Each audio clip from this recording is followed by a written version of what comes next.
Welcome to the Leadership Conversations podcast. I'm your host, John XXIII. I'm the founder and principal consultant of Clarity. We are an Australian-based consultancy that works with leaders around the world, and our passion is to invest in people to become everything they're meant to be in order to fill the world with healthy organizations that people love to work for and customers line up to buy from. The goal of this podcast is to invest in you and your leadership. If you're just joining us for the first time, then feel free to check out consultclarity.org. That's our website, consultclarity.org. We have so many free resources on there, the most popular being our 7 Questions on Leadership series. We've had more than 1,500 leaders from around the world in all different sectors give their in-depth answers on leadership, what books they love, what they found most challenging, the most meaningful stories, how they structure their time through the day. That's free, so go and check it out. And we'd love to interview you about your leadership. I believe you have advice from your experience, your context, and your life so far that is important and can help other leaders. It's also a great way to give back. It's free to get involved, and you can do so by going to consultclarity.org/7-questions-interest, or just Google consultclarity.org 7 questions interest and fill out the form that pops up. We have a free resource for you on our website. It's called Leadership Survival Guide. It's a 57-page ebook. It has interviews with 10 world-class leaders, and you can go to consultclarity.org. It's right at the top, and get that today. We also have a daily email that we send out to over 15,000 leaders, and that email contains the highlights, our best content from our podcasts, our blog, my book, the books that we're loving that are out there about leadership. It's also the best way to get access to our masterclasses and workshops before anyone else. And there's also exclusive and limited special options just for subscribers. And you can subscribe by going to consultclarity.org/subscribe.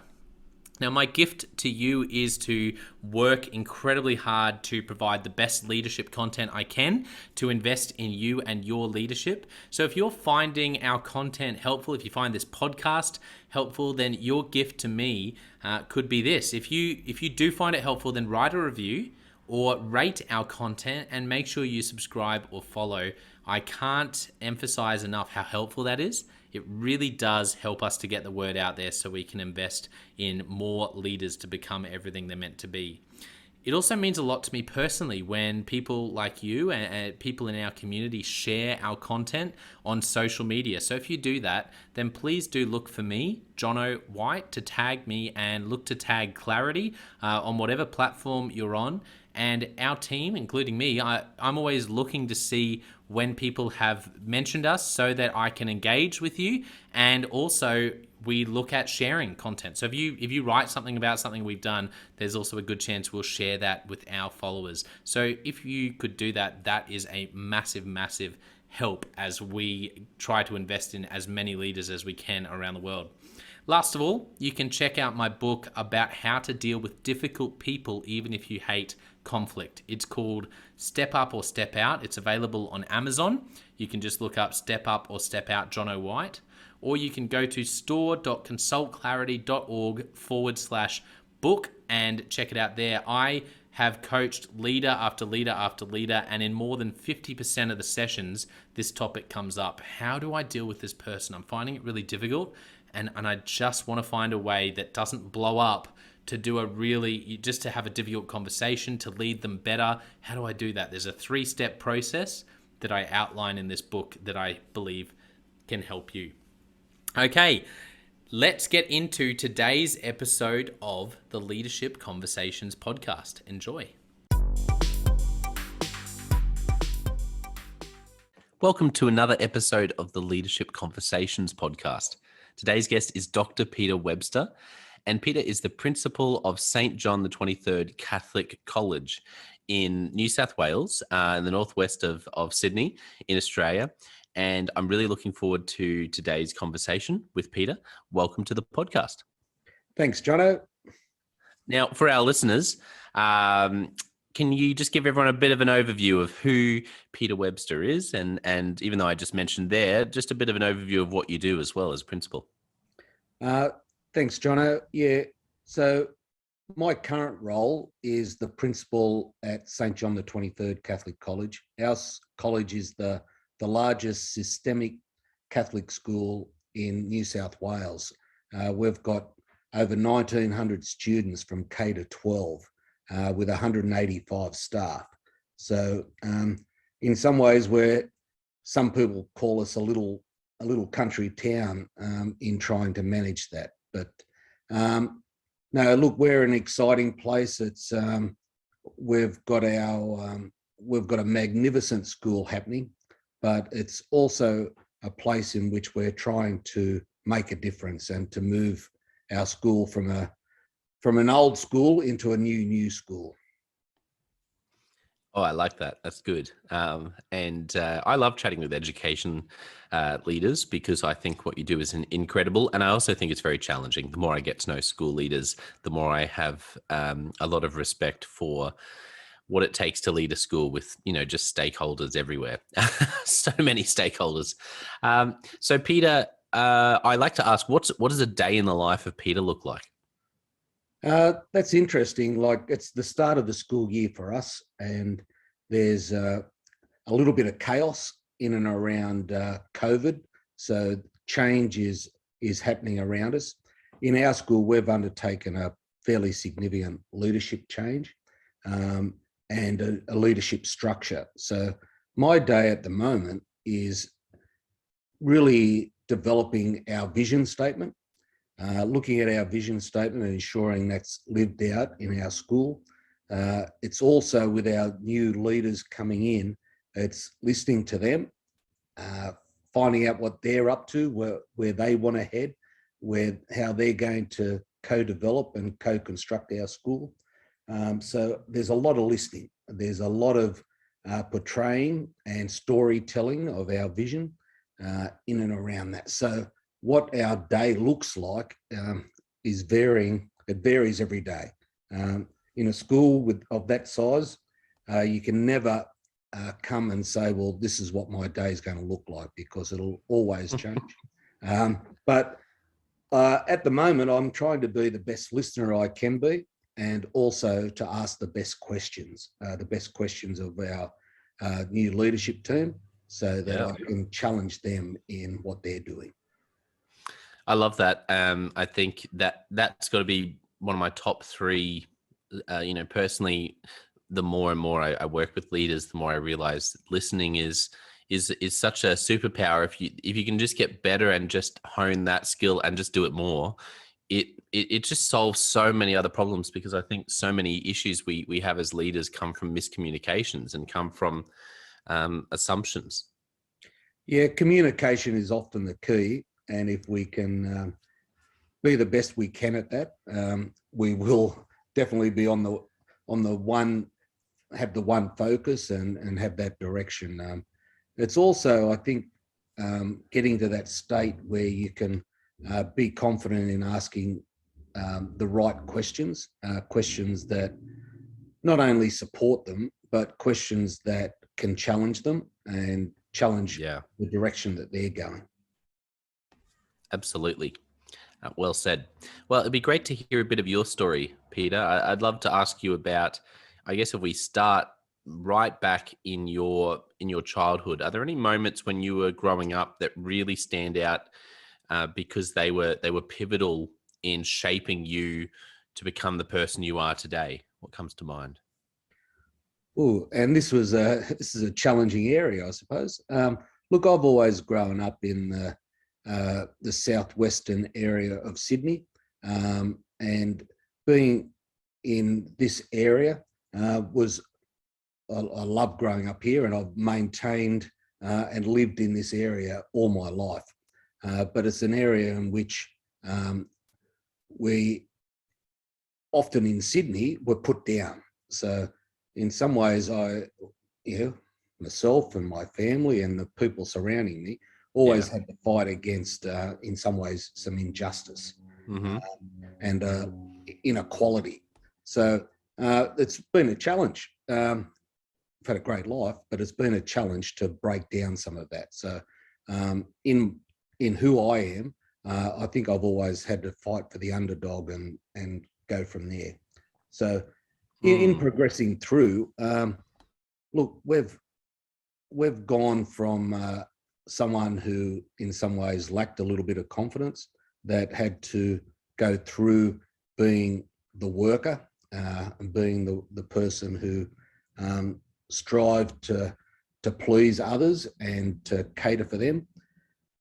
And then there was probably a pivotal time where I looked and I said, well, what's my future going to look like? My wife always said that, because I come from a PD Health PE background and played a lot of sport and so on. And on my 30th birthday, she said, well, you won't be doing forward rolls when you're 60. So what are you going to do? I actually did just turn 60, Jono, and I did do a forward roll. That's awesome. Yeah. I did take a couple of days to recover from it. But yeah, so we looked and I looked and I went, well, what's the future look like? And what can I contribute to, and how can I make a difference? And from there, I've had some wonderful experiences. I represented the Catholic education at the Olympics, Paralympics, Pacific School Games. I was the Catholic school rep. I organised Jubilee 2000, Confirmation 2000. I've had some wonderful experiences and developed a range of skills because of that.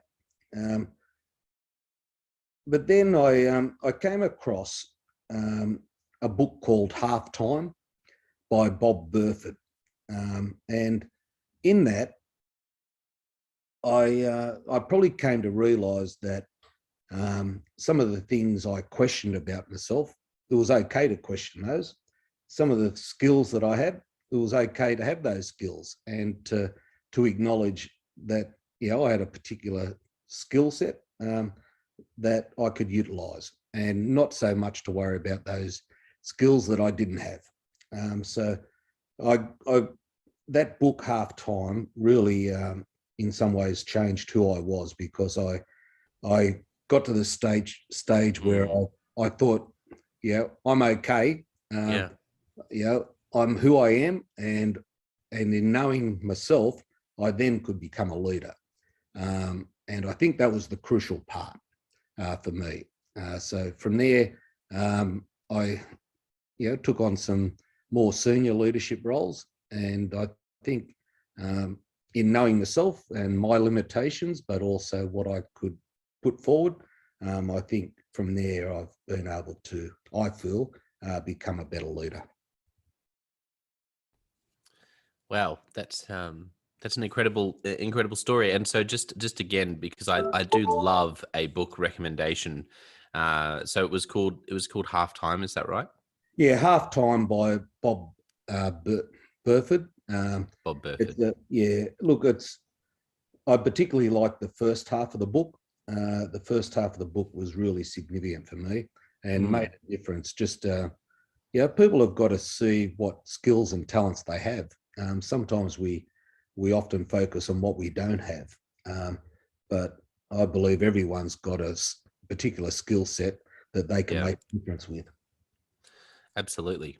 So I'm interested to ask, when you were growing up, you mentioned being the underdog. You mentioned some of the challenges around growing up. I hear that, and I can hear why you would have.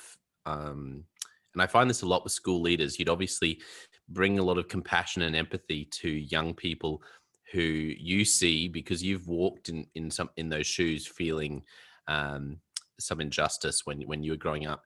Are there any stories from that time when you were growing up that really stand out as, I guess, growing up where you grew up and being the underdog, and any stories that you'll never forget that really just, in terms of dealing with injustice, that really come to mind?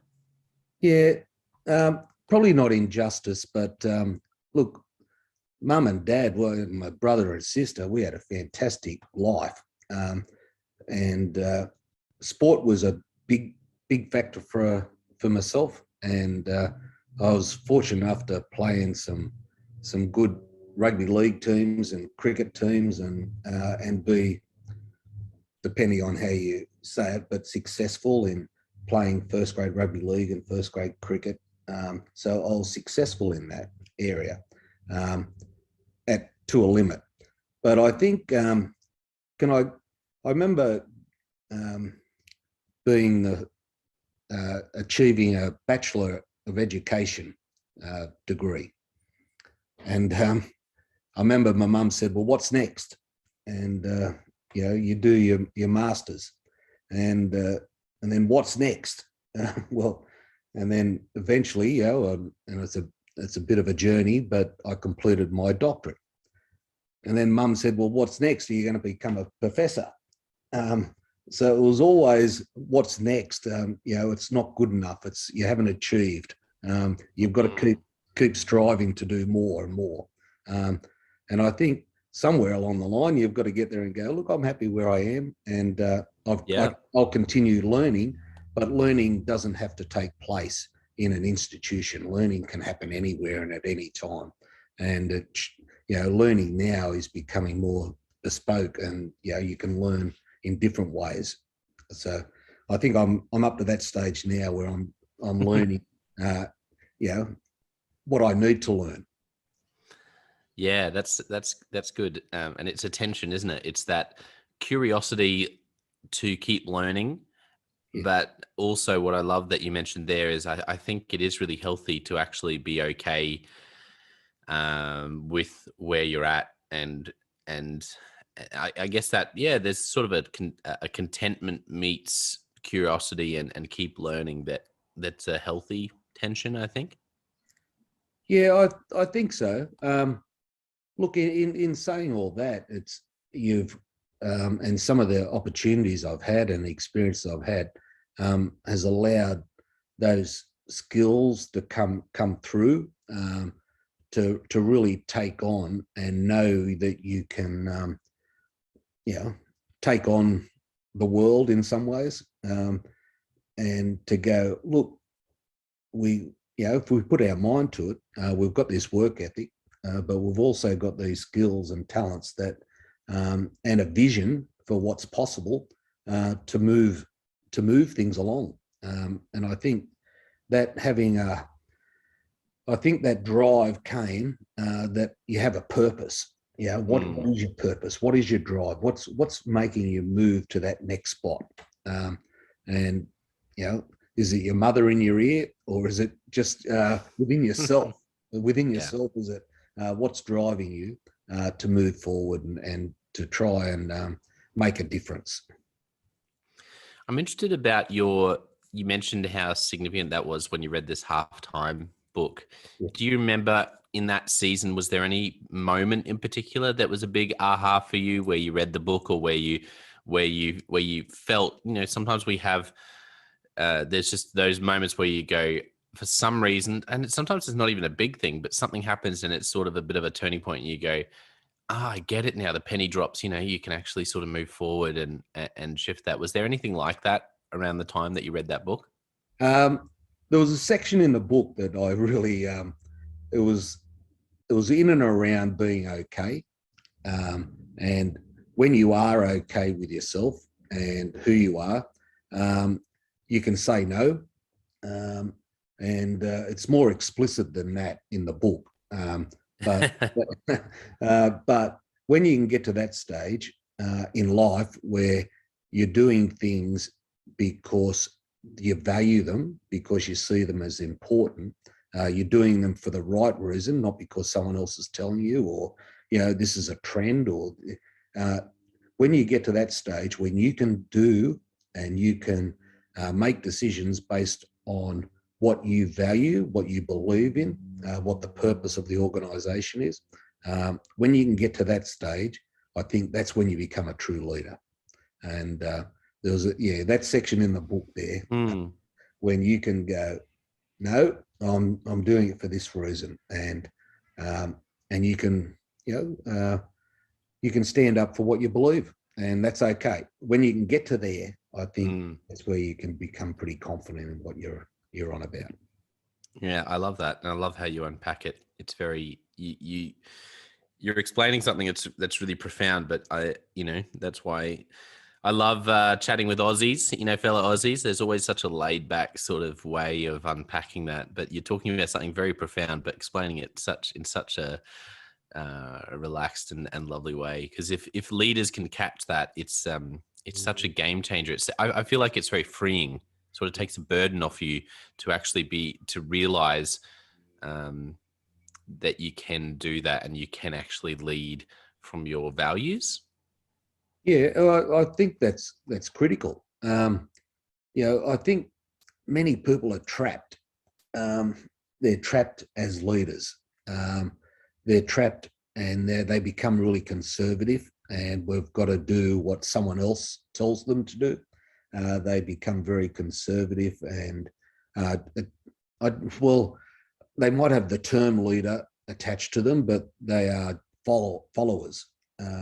But if you can move away from being a follower to a leader by pursuing what you value and what you believe in, and if you're fortunate enough to have people who have that same vision and same ideals, you can change the world. And that's our dream at our school. And I think we're making some really, we believe we can change education, and I believe we have in many ways. And it's a little bit different. Well, for many, it's significantly different to what's happening in the schools next door and across our city and across our nation. Yeah, that's again, that's really profound, and I love that deep conviction and belief that you can change it. And I agree. That's wonderful. How this might sound like a silly question, but it came into my mind when you were talking about that in terms of knowing your values and standing up for them. There might be leaders listening, if they're anything like me, and going, well, how do you, particularly for say young leaders, how do you articulate what those are? Because sometimes you've grown up with certain things, and maybe you're at an age or going through a season where you're even some of the things that you believed or maybe took for granted, you're now being challenged. Do you? This is a pretty philosophical question, but how do you as a leader really articulate what your values are and work out what they are to be able to stand up for them? Does that make sense? Yeah. Can I answer it by giving an example? And I think leaders often are storytellers. I'm challenged by the thought that all people learn at the same rate at the same time, because we know that's not right. But in school land, that's what we do. When you're 5, you go to kindergarten, and then you've got to spend 12 months there, and the bell rings, and all those year 5, all those kindergarten students go off to year 1, and then the bell rings and they progress through. So our education system is based on an industrial model which is outdated, and I don't believe in that. I believe people we've got students at our school now who are in year 9 and year 10 doing university courses. They're already, the majority of our students in year 9, over nearly 90% of them have already started their HSC. And you get there and you go, well, and they're okay, and they're achieving, and they're being highly successful. So we're trying to break down that lineal approach to learning. And I think in many ways, we're looking at the assumptions put forward to schools and challenging those. We're challenging that a school is run from 9 till 3, where we know that kids can learn at any time. The technology sector now has just improved opportunities. So, students are doing work at home, lots of work. COVID allowed that to take place but we're already in a good place because our students are already doing pre-work at home. The day our year 12 students, the majority of those leave school at lunchtime now, and they leave at lunchtime to go to work placement or university. So we're challenging those assumptions, and I think when you get a community that values change and values that education is different and they need to be lifelong learners, and we're setting them up for that, you can make a difference. That's actually incredible. Not just that you're doing that. I mean, if someone's innovating like that, or an organization as well is innovating like that in an innovative industry, sure. But schools are, typically slower moving organizations. How have you, I'm honestly amazed to hear those different initiatives mentioned, sentence after sentence, because I work a lot with school leaders, and I know that it's that can be a big challenge, is actually moving stakeholders along. So how have you been able to innovate so well in an industry and in a sector that can be so slow moving, Peter? Well, I'm really fortunate. Our executive director is Greg Whitby, and he is a visionary, but he's a visionary, and he's talking from up on high about schools and what the possibilities are. I'm fortunate insofar as our school is living out that dream. So we have got support from our system, and in having support from our system and having the confidence and having the desire to do things differently, we have a lot of autonomy, and you've got to be a risk taker. Many people in schools are followers, and they follow the government's mandated hours and so on. There is so much freedom if you look in the mandated hours that put there. But I like that. You've just got to look, and you've got to challenge, and you've got to take some risks. But there's already those parts there in the mandatory government setup that allows you all this freedom. And we've just looked at those and explored those. We've taken many they're informed risks. They're not putting students' learning at risk or harming them, but it's actually when you empower the students, our students are as good as any, and our students from the northwest part of Sydney here, they're making a difference in the world, and they are encouraged to get out there and make a difference in the world. So once you empower them, once you encourage them, once you allow them to make a difference, once you give them agency and a voice, wow, it's really exciting. Yeah, that's amazing. Thank you for sharing. There's so much in there that I think leaders can listen to, and like I said, I'm honestly amazed. If you can do that in the education sector, then people listening who are in other sectors should be encouraged that it's so possible. And what did you say? I loved that. There's freedom. You've just got to look for it. Of course, you've got to. I was mentioned about some sport, and we've had many teams that play a really highly structured game. And I think in any sport and any team activity, you've got to be organised and play to a structure. But the best teams play with what's in front of them. And the best teams and the teams that win ultimately are the ones that see the gap and will run through it and will take that risk. So in some ways, that's what I'm saying here. Yes, we're structured, we're organised, we're highly efficient, We've got 1,900 students. We've got 185 staff. So we have to be compliant. We have to be organised. We have to be structured. But in saying that, we've got to allow those students to play with what's in front of them and take some risks with their learning, to look for new metrics in how we measure success.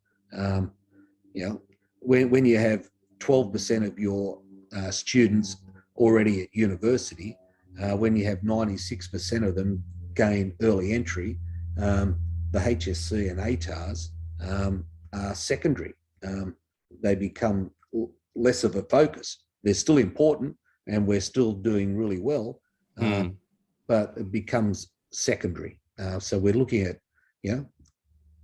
our micro-credentials and credentialing our students for if they're critical thinkers and problem solvers, and if they can be creative and work collaboratively. We're looking at our own credentialing, which will hold our future generations in good stead. Yeah, that's there's just so much to learn. I think it would be great I'd love to invite you back for another episode down the track at some point, Peter, because there's so much richness. I'm looking at my notes, really wanting to ask you all about some of your, through your career, what you've learned. But we've just had this great chat around innovation, and I'm just because working a lot with schools, I'm just asking out of sheer, how are you doing that? Finding out about the way you're innovating. So this has been a joy, but maybe down the track we can do another episode and ask you more about some of the mentors you've had along the way and some of those other things. Yes, I'm more than happy to have a chat, because there's been some wonderful mentors, people I highly respect and highly value. You look at, can I mention one? You can, go for it. Brother Kelvin Canavan. He was the executive director of Catholic schools in Sydney. So when you see Catholic schools across Australia, I think Brother Kelvin has been a part of each one of those, in that he was instrumental in getting government funding for Catholic schools, and that has been remarkable. Catholic education in Australia is like no other. And I remember working really closely with Brother Kelvin, and each day he'd walk past and he'd say, "How have you made a difference?" So that was his question. And what a great question to ask when you walk around a school or a workplace. How have you made a difference today? And what a great man. Really a privilege to be around.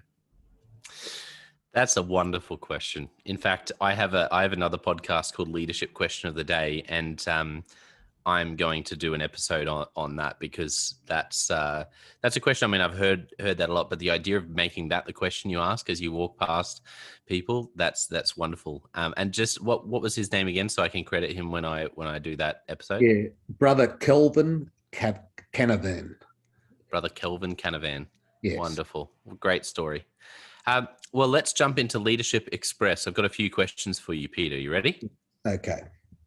Okay. Firstly, what is a book, or you can share a couple, that you've gifted to other people? Look, Legacy by James Kerr. Look, I think it's a really significant book that looks at culture. And when you're looking at a school, a large community, I think you've got to build a culture. And I think that portrays it in a very simple but succinct way. I've also got another one. I've got The Tipping Point.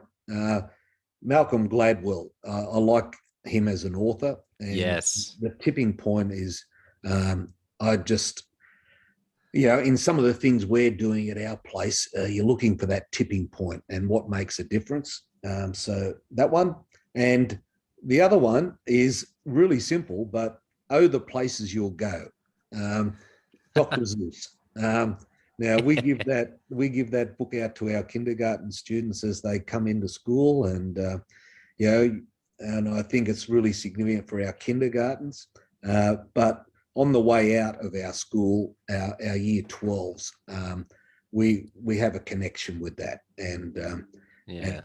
when you tie that in with a poem called The Wood Carver by Thomas Merton, you then come and say, well, that The Wood Carver is a significant poem that looks and says that each and every kid has special gifts and talents. And each one of our staff have gifts and talents. And I think the master craftsman can just identify what they are. So our teachers are continually looking and saying, well, what gifts and talents do these kids have?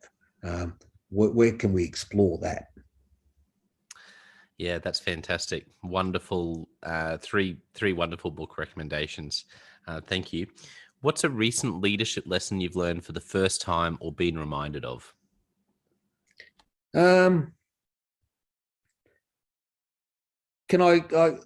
Purpose is really important. I think our vision statement and co-constructing the vision statement is so vital.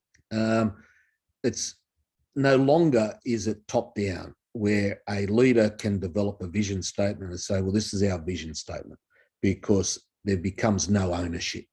So you need a purpose. You need that vision statement, but you need collective efficacy. You need everyone owning it. So for people to own it, they need to see themselves in that vision statement. So that becomes really crucial. Yeah, that's great. That's a great thought. What's a tip around work-life balance, which is always an interesting area people have very different opinions about? So I love asking, do you have any thoughts about work-life balance for leaders? Well, you definitely need it. That becomes a really challenging challenge, and I believe if you value what you're trying to do, it becomes a part of you.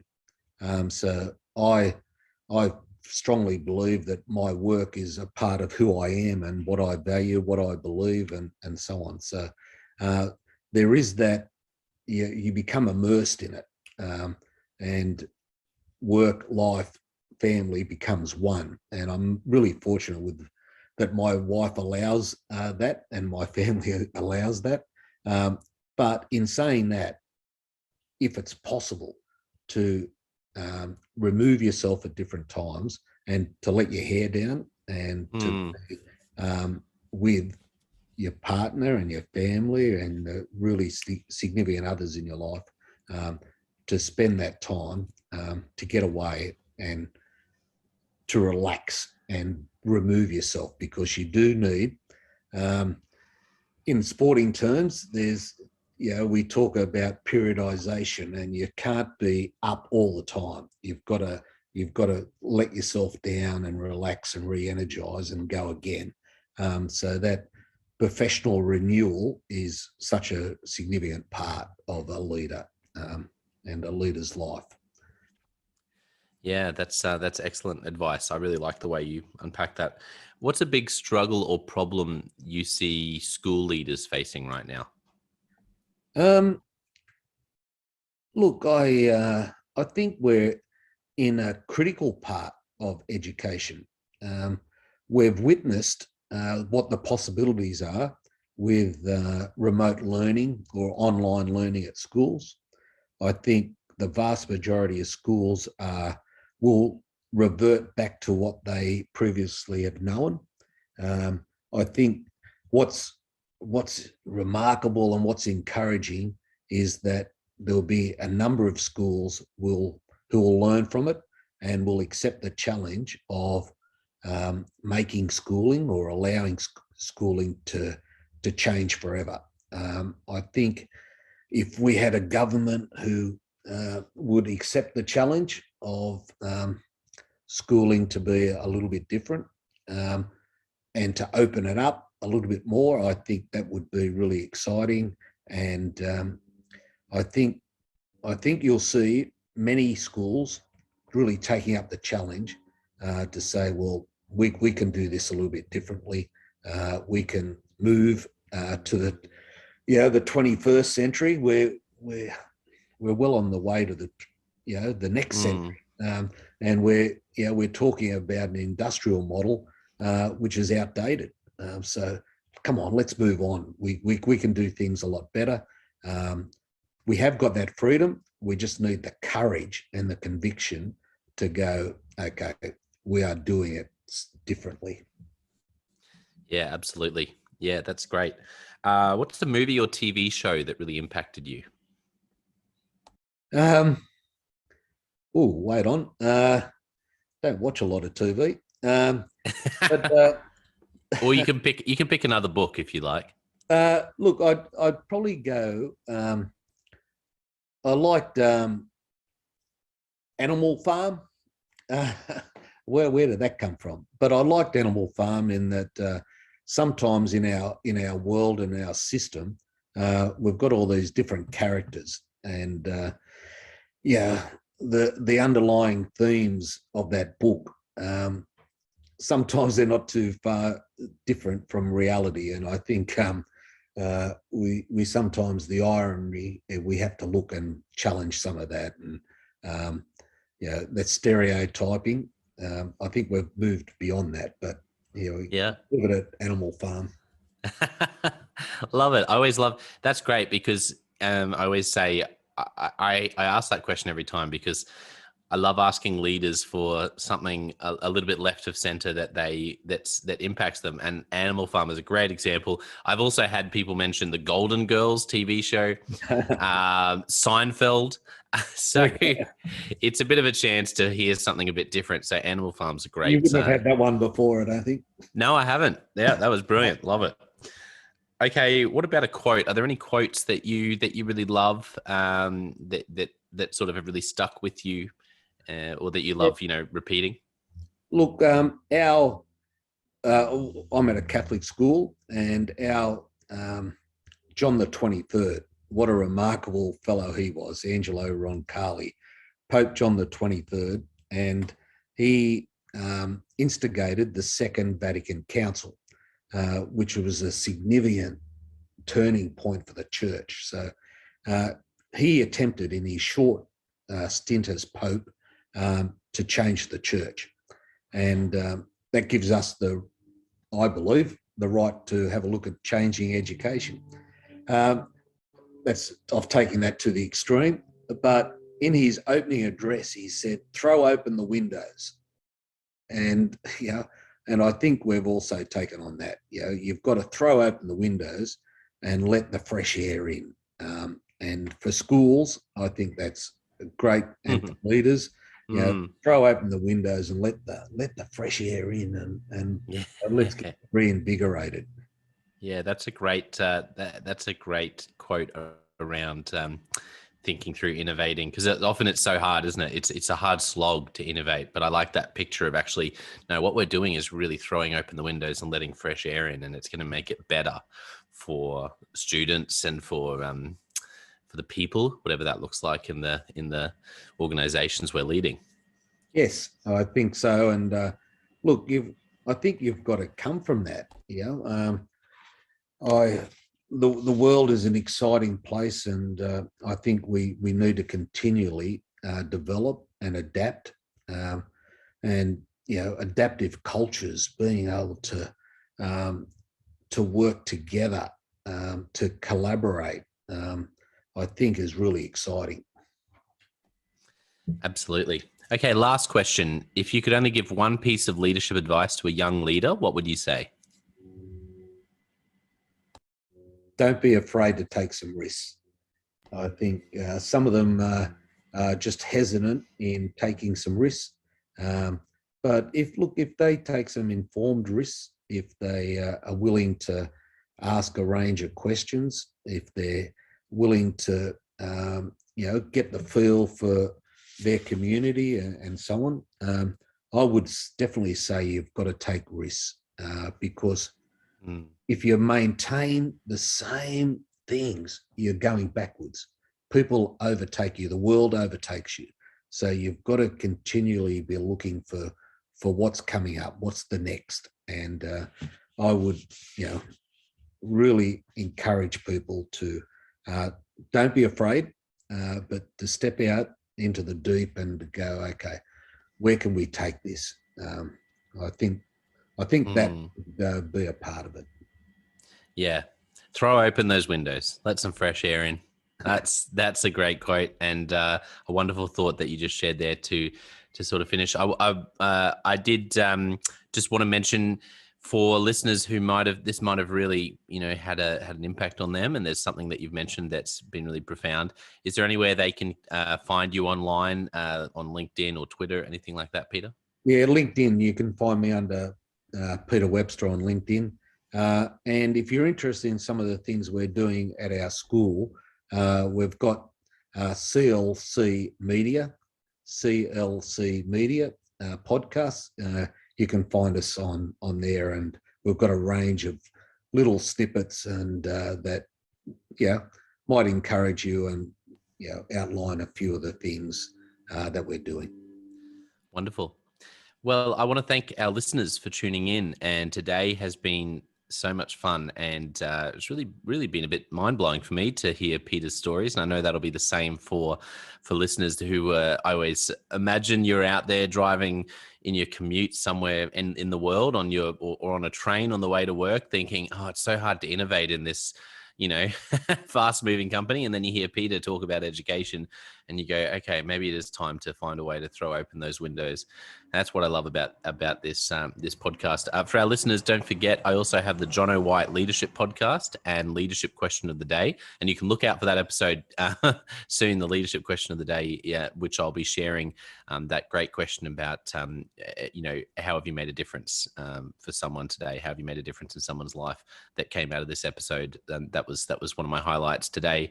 But I want to finish by saying a massive thank you to Peter for being so generous with your time, for sharing just amazing stories, but also your philosophy of leadership and innovation in education is honestly, it's really inspiring. So I've just loved chatting with you today, and I know people listening will be listening to this and then going and making some changes and going and taking some risks in whatever organization they're in. So thank you so much for coming on the podcast, Peter. Thank you, Jono. You're most welcome.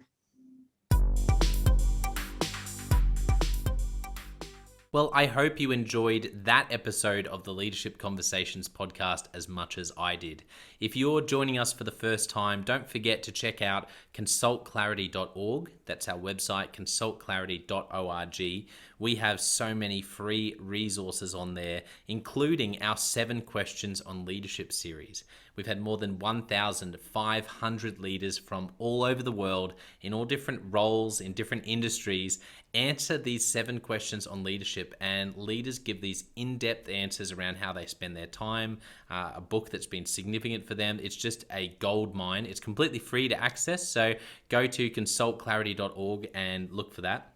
We'd also love to interview you about your leadership. I believe your experience, your life, your context means that you have advice on leadership that other leaders can learn from.